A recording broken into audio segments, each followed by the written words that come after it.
It's always kind of puzzled me why some companies seem to just launch like a rocket hitting every target, while others, well, they look great on paper, solid strategy and all, but they just stumble. What's going on there? That's a great question. And often the answer isn't just in the balance sheets or, the market analysis. It runs deeper. Right.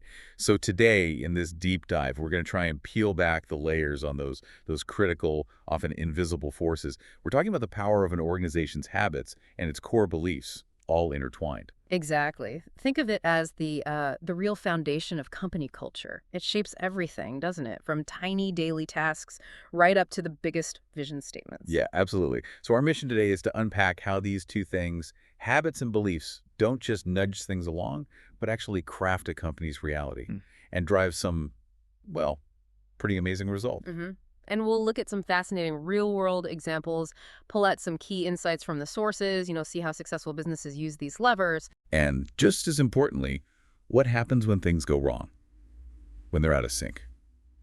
Okay, let's get into it. Sounds good. Maybe we should start with the building blocks first. Habits. What role do they really play? Right. We're talking about those routines, the behaviors that when you do them consistently day after day, they lead to pretty extraordinary outcomes.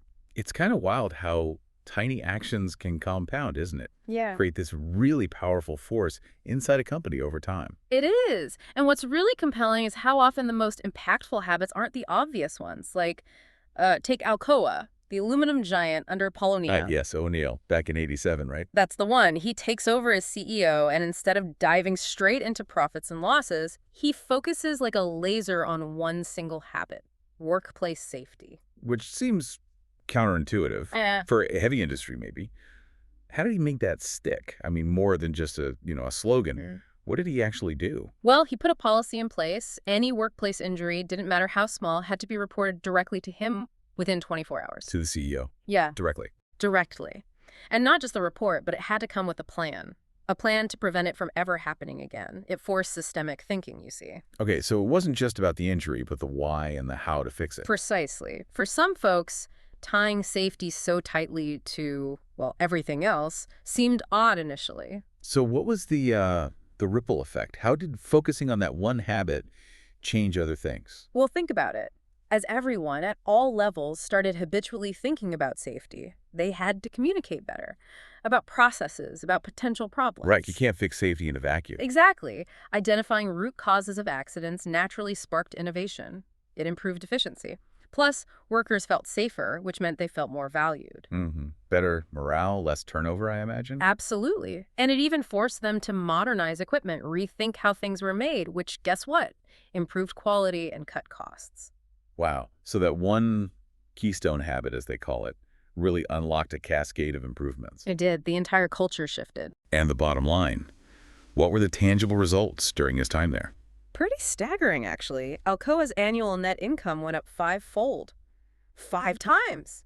And its market cap, it rose by $27 billion. Just incredible. It really shows how picking the right keystone habit, even if it seems narrow, can force broader change and transform a company from the inside out. Much more effective than just orders from the top, maybe. It really makes you wonder, doesn't it? What's the potential keystone habit we might be overlooking right now? Good question. Okay, so we've seen how actions build habits.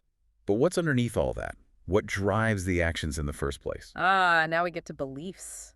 The deeper stuff. Habits shape the day-to-day reality, sure, but beliefs. Beliefs are the foundation those habits are built on. The collective conviction about purpose, capability, place in the world, that sort of thing. Exactly that. And it profoundly influences a company's path, its success or failure. Southwest Airlines comes to mind here. They seem like a classic case of belief-driven success. Oh, absolutely. A compelling case. Right from the start, Southwest operated on this core belief that flying should be accessible, enjoyable, and, human. And it wasn't just marketing fluff, was it? It felt real. No, it was deeply ingrained. It touched every single decision they made, how they operated. You really saw it in their actions. Yeah. While others were adding fees and complexity, Southwest kept it simple. Transparent pricing, friendly service, even if it was no frills. They wanted everyone to be able to fly. They really did democratize air travel in the U.S. And then there's how they treated their people. Their belief was, Employees are the most valuable asset. Which led to things unheard of in that industry, right? Like the no layoffs policy. Famously, never had a mass layoff in over 50 years. Think about that. Through 9/11, the 2008 crash, all sorts of crises. How do they even manage that? I mean, practically speaking, during those massive downturns like 9/11, it must have been incredibly tough to stick to that belief. It was incredibly tough. It took huge creativity and, crucially, buy-in from the employees themselves. People would volunteer for reduced hours, take unpaid leave. There was this shared sense of, we're in this together. Wow. So the belief was truly lived, not just stated. Exactly. It meant they didn't have to break that promise. And it connects to their hiring, too, doesn't it? Right, the hire for attitude, train for skill idea. Yeah. They genuinely believe you can teach technical stuff, but personality, that cultural fit, that's innate. So they do things like group interviews, looking for humor, teamwork. I've heard about the flight attendants making jokes during safety briefings. It sounds like they really empower that fun human element. They absolutely do. That whole culture flows from the core belief. Happy employees create happy customers. Simple, but powerful. And the results speak for themselves. 47 straight years of profit before COVID hit. That's unheard of in airlines. Unprecedented. Plus, low turnover, high customer satisfaction, always listed as a great place to work.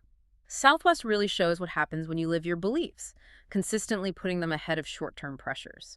It builds this amazing internal coherence. Which translates to resilience in the market. Okay, so habits are powerful, beliefs are foundational. But the real magic, as you said, is when they align, when they dance together. Yeah, when the daily actions reinforce the core beliefs and the beliefs give meaning and motivation to the actions, that's where you get this powerful synergy. That seems to be the key to sustainable success we found in the sources. Patagonia is such a brilliant example of this, the outdoor gear company. Their core belief, environmental stewardship. It's not just marketing, it feels like it's in their DNA. Absolutely. And it shows up in their habits, their practices across the board. Like their repair program, that's pretty unique. They actively encourage you not to buy new stuff, but to fix the old gear. Right. They even sent that truck, the Wornwear truck, around fixing clothes for free. Didn't even have to be Patagonia gear. How does that work as a business model, though? Convincing people not to consume more. Seems counterintuitive for a retailer. It does, but it builds incredible trust and loyalty. It proves their environmental belief is authentic, not just talk. People who care about that stuff really connect with it. And it goes deeper, right, into product development. Oh, yeah. They have this habit of rigorously testing the environmental impact of everything. Materials, manufacturing. It led them to innovate with things like recycled polyester, organic cotton. And then that crazy Black Friday ad, don't buy this jacket, that took guts. Huge guts, encouraging people to think about the environmental costs. You'd think it would hurt sales. But it didn't, did it? It actually strengthened their brand loyalty. It absolutely did. It cemented their reputation. They've built this fiercely loyal customer base that values durability, responsibility, and they've thrived, became a multi-billion-dollar company doing it. So they created this reality where business success and environmentalism aren't opposed. They actually feed each other. Yeah. Because of that constant alignment. Precisely. Beliefs and habits working in perfect harmony. Okay, so beliefs shape habits. Yeah. But you mentioned it can work the other way, too. Yes, and this is really fascinating. You can intentionally cultivate habits to actually shift collective beliefs, change the organization's reality from the ground up. A tool for transformation, then, especially when a company needs to adapt. Exactly. I think about Microsoft under Satya Nadella. Right. When he took over in 2014, they were kind of stuck, weren't they? Missing the boat on mobile, cloud. They were stuck in this rigid belief about the dominance of PC software, Windows, and Office. It was really holding them back. A deeply embedded mindset to change. Absolutely. So Nadella deliberately introduced new habits to change the underlying beliefs. One of the biggest was pushing this growth mindset. From Carol Dweck's work, the idea of learning versus knowing. That's the one. He actively encouraged people to be learn-it-alls instead of know-it-alls. Set up learning sessions, changed performance reviews to reward collaboration, and, well, learning from mistakes. So he didn't just talk about mindset change. He built systems, rituals, habits around it. What else? Another huge one was a new habit of openness, partnering, even with competitors. Which was radical for Microsoft back then, right? They were famous for going it alone. Totally radical. Suddenly they're working with Linux, making their .NET framework open source. These consistent actions, these new habits, they gradually started shifting the whole company's belief system So they stopped seeing themselves just as the Windows Empire defenders. and started seeing themselves as innovators, collaborators, players in cloud, in AI. And the results, pretty dramatic. Unbelievably dramatic. Stock price up over 600% by 2023. A leader in cloud with Azure. Successfully shifted to subscriptions. It's a powerful example. Shows how targeted habits can actually reshape beliefs and allow a company to thrive in totally new ways, building that muscle memory for a new way of thinking, like you said. Exactly. Okay, so alignment is good, transformation through habits is possible. But what about the flip side, misalignment? When what a company says it believes clashes with what it does habitually. Yeah, that's where the danger lies. It leads to confusion, cynicism, demotivation, sometimes full-blown crisis. Managing that gap is critical for leaders. The Wells Fargo scandal comes to mind, a Yeah. really stark example. A very stark cautionary tale. Came out in 2016. Wells Fargo had preached this customer-first belief for years. Their vision statement was all about satisfying customer needs, helping them succeed financially. Global words. But the habits inside the bank were something else entirely. Completely different, insanely aggressive sales targets, this cutthroat internal culture. Yeah. It led employees to habitually open millions of fake accounts, without customer knowledge, obviously. Just to hit the numbers. Just to hit the numbers. The habit of chasing short-term sales goals completely steamrolled the stated belief of putting customers first. And the fallout was massive. Huge. Billions in fines, reputation shredded, customers leaving in droves. The CEO lost his job, and they're still trying to rebuild that trust years later. It really hammers home how crucial it is for leaders to constantly check. Do our daily habits actually match our stated values?